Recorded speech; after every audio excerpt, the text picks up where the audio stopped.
New York City's Rikers Island has long had a reputation as one of the roughest, toughest, meanest jails in America. And in 1990 and 91, it lived up to that reputation with a riot, more than 2,000 inmate slashings and stabbings, and 8 inmate homicides. Since this report first aired last December, New York City has appointed a new corrections commissioner who takes over at a time when things have been relatively quiet on Rikers Island. But relative quiet at this jail still means about 50 inmate slashings and stabbings a month. To listen to the inmates, you'll hear that Rikers is more dangerous than the street. And to hear the officers tell it, Rikers makes running a maximum security prison look easy. Just across the river from Manhattan, next to LaGuardia Airport, is Rikers Island. Actually, it's a complex of 9 separate jails that house 15,000 inmates. And remember, this is jail, not prison.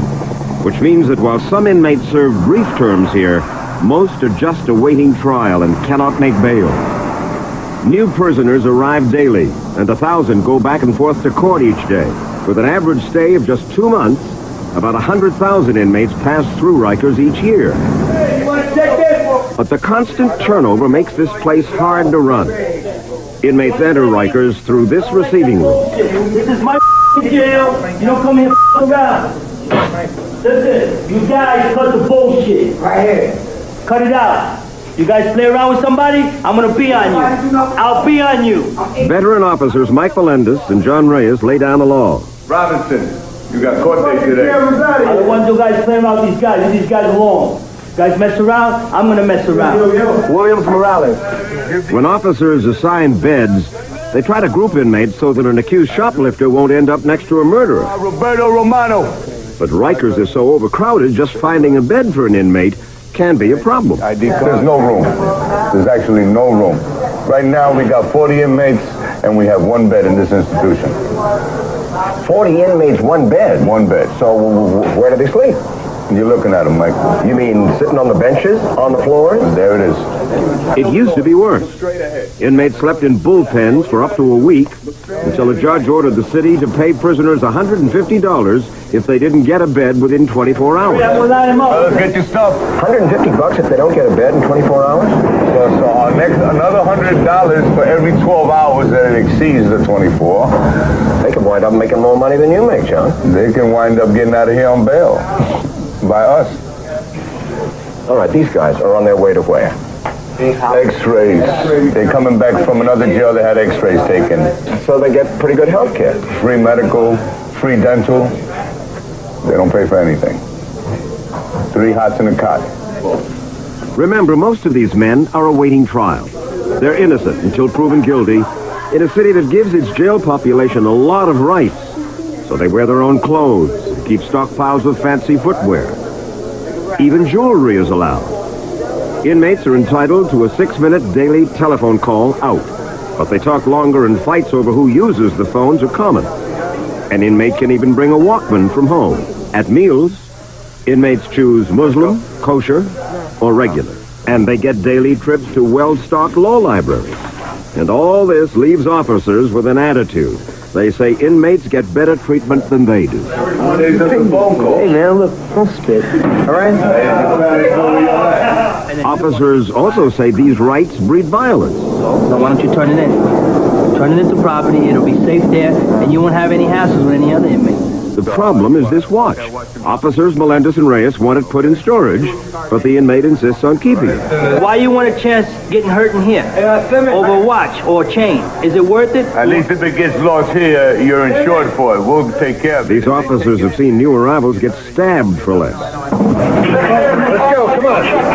And this is what happens when there's a stabbing. It's a 5x5, bro. In one 10-hour stretch, we watch this emergency response team gear up 6 times. It's the only time officers can carry weapons. Last year, there were more than 2,500 violent incidents at Rikers. Blood is a common sight. This inmate was cut in the eye and stabbed in the back while being robbed of his jewelry. 22, 23! After any violent attack, officers search the cells for weapons. In this case, they find 4 makeshift knives called shanks. We were told almost every inmate has one. They have plenty of weapons. They make weapons. You mean those are the Shanks, I mean, we have shanks that are a foot. Reyes even told me today's inmates don't hesitate to use these weapons on officers. No man is going to beat up a correction officer because he knows what the dickens is going to happen to him if he... Back in the days, it used to be like that. Yeah.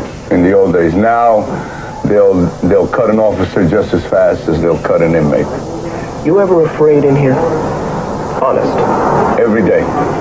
And Reyes' fear comes from personal experience. Last year, when a Muslim gang sought revenge against a rival, Reyes raced down this hallway with an emergency response team. We turned that corner, all you saw was blood. Officer's blood. When I got to here, I turned around. There was nobody with me. I was in the middle of the confrontation. When they came behind me, one guy stabbed me in the eye. Stabbed you what? Stabbed me in the eye here. I caught 3 stitches under the eye. I hit the floor. I got stabbed in the head. I caught 6 stitches there. As I went to the ground, another inmate came behind me, stuck me twice with a nice pick in my lung. I carry this to remind me of the incident, okay? That was me in the clinic. Oh, my. Oh, my. Even after a brutal attack like this, officers have to follow a strict use of force policy. They can use force to stop violence, but never to retaliate. That's the rule. But not that day, because officers took care of those that hurt the officer. What do you mean? They took care of business. Yeah. Tough racket. And part of the racket for Officer John Manning is being ready to fight. Manning says he once wanted to help inmates, but like Officer Reyes, he too got slashed in the face, and his attitude changed. I had a liberal view at one point of thinking that, they're all God's children. But until it happens to you, until they attack you personally, then your view changes. They aren't quite all God's children anymore. Definitely not. Manning works in punitive segregation, the jail within the jail. When inmates stab other prisoners or attack officers, they end up here, locked down 21 hours a day. Whenever they go out, they're strip searched. Inmates call it harassment. Manning calls it necessary. When you search guys, you pull their cheeks back. Why? To see if they have any razors in their mouth. Usually with... Wait a minute. Razors? Razors. Double-edged or single-edged razors. Which they hide in here? Hide in their cheek area, yes, in their mouth. And so you make them really... Pull it open so that you can look inside and see whether or not it's in there. Manning also says inmates hide weapons, believe it or not, up their backsides. Matter of fact, he had one inmate. He had a 7-inch, 8-inch knife. It was up his tail? Up his rectum area. And the only way that it was found is through an x-ray. Prisoners in punitive segregation are tightly controlled and watched. But most others are not, and especially those in dormitories. Brian Supernant, known as Soup, is an 8-year veteran officer. He is alone and unarmed with 50 inmates. He says the idleness in here breeds violence, and when it explodes, Soup's in the middle. What he's supposed to do is trigger his personal body alarm and then wait for that emergency team to rush to his side down this long hallway, and then this one. But there's a problem. You haven't got a gun, you haven't got a club, you got nothing except... I haven't got a body alarm. You haven't got a body alarm? What if somebody takes a whack at you? Well, the way things are supposed to be and the way things are, unfortunately, in the system these days aren't the exact same thing. Hey, look at the monitor that watches these hallways. Officers don't rely on this equipment. Veterans like Soup rely on their intuition. They're savvy when there's an incident. Flipping, man. Seeing things, talking to myself the whole night.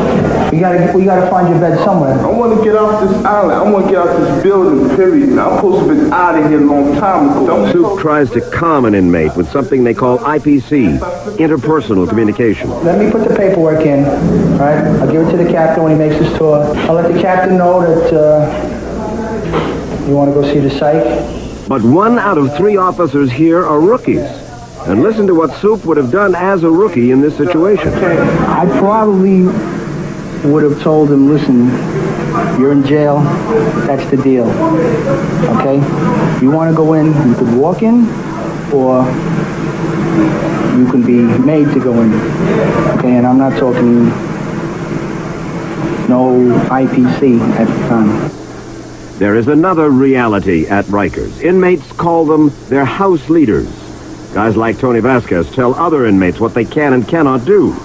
They pay him for protection and for favors. The sneakers and the jewelry are symbols of his power.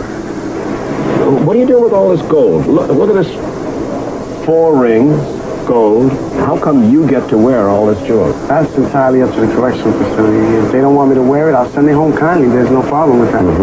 But as long as I can wear it, I want to live the way I want to live. With an inmate like that, what we have to do is try to bring him down a peg or two in the other inmates' eyes. How do you do that? Talk to him a little more than everybody else. They're going to start to think, well, maybe he's telling the officer something that he shouldn't be. What would happen if another guy came in here and said, and he's tougher than you, and he says, I'm going to run this house? It's going to be a little battle, I guess. Who's going to battle? I guess me and him, because I don't let no one take none from me. And the battle takes place, what, fists? You got a weapon? No, I don't. Anthony? Yes. Everybody's got a weapon. What kind of a weapon you got? I don't have a weapon. I'm not going to search you, and I'm not going to... I'll take the Fifth Amendment on that one. Have you ever hit an officer? No. Would you ever hit an officer? No, I'm not that dumb. Why? What happens to an inmate who hits an officer? They'll come get him, drag him into a bullpen, and he'll get the beating of his life. They'll get it. You understand that? Yes, I do. Okay, fellas, line up the town. Last call. Rikers has all the problems of New York City streets, only worse. This corner of Rikers is packed with inmates who would have been in state mental hospitals 20 years ago. Now they are here awaiting trial. At the bottom of the pit in society, criminals. The guys that I get, they are like outcasts. The mental ward is Officer Ronnie Campbell's specialty. Every cup and spoon he gives him, he gets rid of it.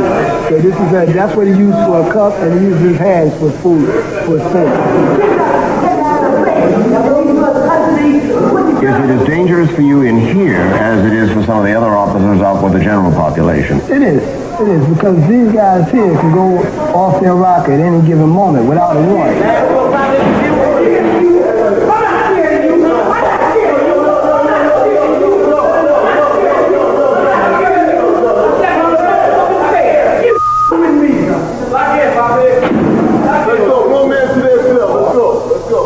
In fact, earlier this year, one mental ward inmate smashed another over the head with a chair and killed him. And Campbell himself just recovered from a leg bite. For real, man. You gotta get out. You gotta take a bath because you smell bad, man. He is a counselor, a nurse, and a master of the fine art of bribery.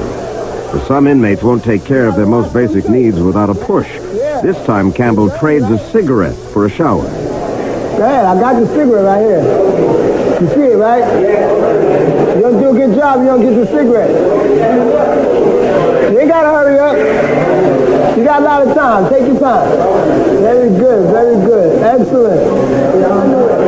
Pick him up. Campbell says that inmates on his cell block sometimes stay here for years, locked away, waiting to be found fit for trial.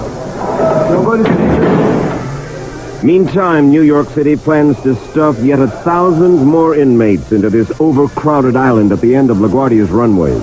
Rikers Island. It is a scary, violent, lonesome place.